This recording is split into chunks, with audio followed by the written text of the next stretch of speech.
Bonjour à tous, je suis l'architecte Souley Adamou du Niger, actuellement secrétaire général de la Fédération des architectes francophones d'Afrique. Le président Gorgui m'a demandé, à l'occasion de la commémoration de la création de l'Ordre des architectes de la Tunisie, de parler à mes confrères et consoeurs de la Tunisie de la FAFA. Et c'est avec plaisir et honneur que je me plie à sa requête. De prime abord, vous devez savoir que la FAFA est l'enfant de la Tunisie. La FAFA est l'enfant de l'Ordre des architectes de la Tunisie. L'idée de la création de la FAFA a germé lors de la réouverture du musée Bardo, laquelle réouverture est intervenue à la suite des événements malheureux dont je vous ferai économie. Les architectes présents à cette réouverture ont défendu l'idée que les architectes utilisant le français comme langue de travail doivent être défendus dans les rencontres internationales professionnelles. Donc ce n'est pas un combat politique de la défense du français que la France et la francophonie mènent. Non. Nous défendons les architectes utilisant le français comme langue de travail pour que partout où ils partent, qu'ils puissent livrer leur message convenablement, qu'ils puissent communiquer avec les autres architectes n'utilisant pas le français comme langue de travail convenablement, donc grâce à la traduction. C'est ça l'idée de base de la création de la FAFA. Un an après, en 2016, des architectes de l'Algérie, du Bénin, du Burkina Faso, du Cameroun, la Côte d'Ivoire, de Maurice, du Mali, de la Mauritanie, du Niger, de la République démocratique du Congo, du Sénégal, du Tchad et bien évidemment de la Tunisie, se sont réunis à Tunis, à Gamart, c'est-à-dire en 2016, pour acter la création de la FAFA. Une sorte de charte a été signée, que nous sommes tous d'accord pour créer la FAFA, et on a mis en place un bureau provisoire dont la mission principale était de vulgariser la FAFA au niveau des autres pays n'ayant pas pu répondre à l'invitation de Tunis, mais aussi de préparer et de doter la FAFA des textes statutaires et réglementaires. Ce qui fut fait, et 2 ans après, en 2018, nous sommes réunis à Abidjan, où les statuts et les règlements intérieurs de la FAFA ont été adoptés.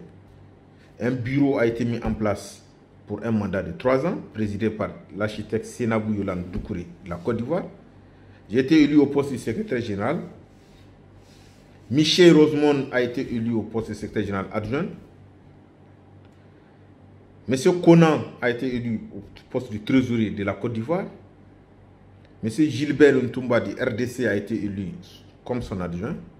Et nous avons doté la FAFA de 5 vice-présidents qui ne sont pas des vice-présidents régionaux, un peu comme à l'image de l'AUA ou de l'UIA, mais des vice-présidents thématiques avec des départements entiers en dehors de la suppléance du président qu'ils assurent, qu'ils peuvent assurer en cas de vacances. Le premier vice-président était chargé du département de la communication et ce département a été confié à l'architecte Salah Alala de la Tunisie. Le deuxième vice-président était chargé de la formation et nous l'avons confié à l'architecte Nicolas Makissé Akijetan du Togo. Le troisième vice-président était chargé de la promotion du genre et la formation des jeunes et de l'insertion des jeunes. Et ce département a été confié à l'architecte Dibansa Gervais de la République du Congo-Brazzaville. Le quatrième vice-président était chargé de la déontologie et de l'éthique.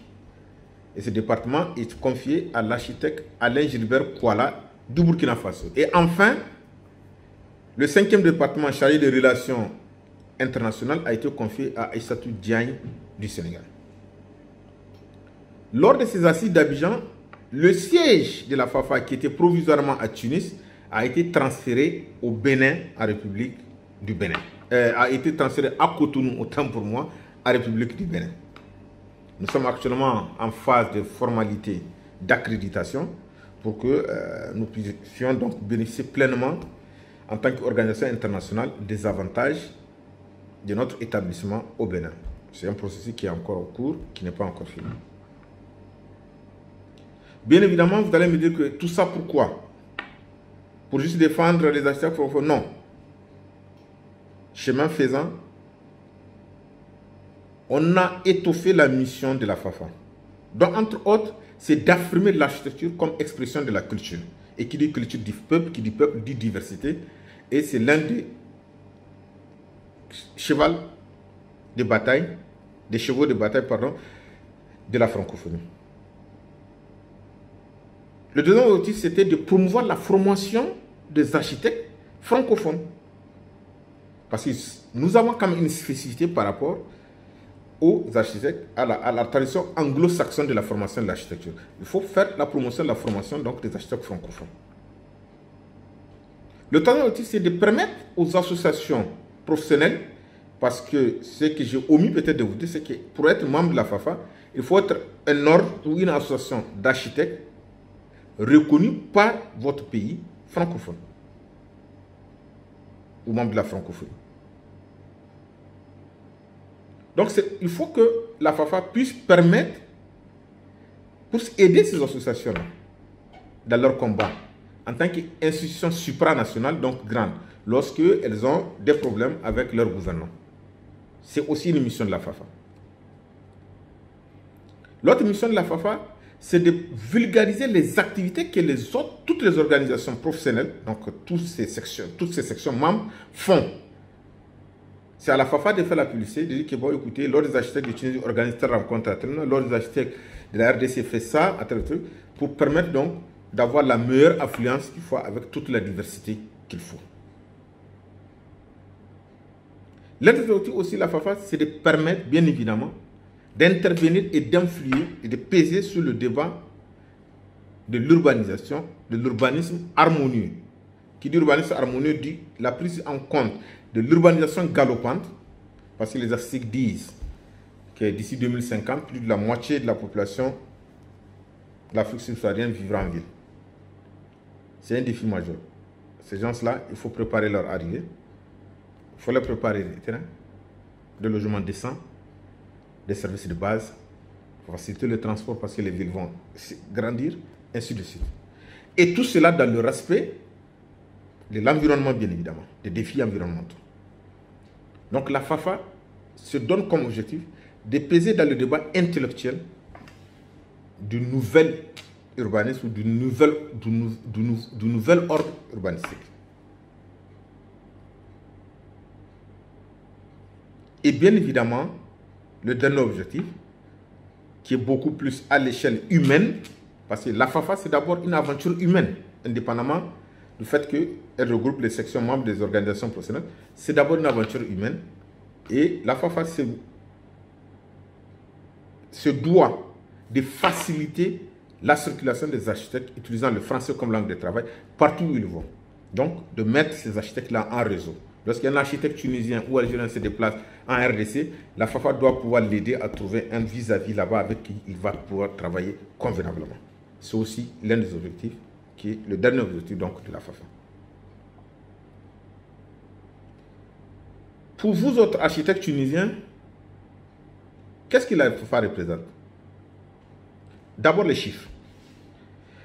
Aujourd'hui, en termes du nombre d'architectes, tous les autres pays de la FAFA réunis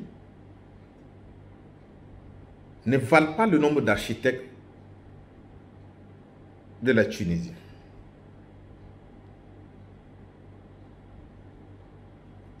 Bien évidemment, j'enlève dans ça l'Algérie et le Maroc. Donc l'ensemble des architectes de l'Afrique subsaharienne, y compris Maurice, ne valent pas le nombre d'architectes de la Tunisie. L'ensemble des écoles de formation en architecture de l'Afrique subsaharienne plus Maurice ne valent pas le nombre des écoles de formation en architecture de la Tunisie. Donc, en plus d'être un enfant de la Tunisie, la FAFA est aussi un outil, un levier de développement et des architectes tunisiens par la mise en réseau, par le partage de bonnes expériences, mais aussi un outil pour permettre aux écoles, aux centres de formation tunisiens d'atteindre un niveau quantitatif et qualitatif en formation, parce que la FAFA se doit aussi d'harmoniser les curricula de formation des architectes dans son espace de prédilection qui est donc le pays utilisant le français comme langue de travail. C'est pour dire toute la responsabilité de la Tunisie et des architectes tunisiens dans la FAFA, et c'est aussi pour dire toute l'opportunité que la FAFA présente aux architectes de la Tunisie.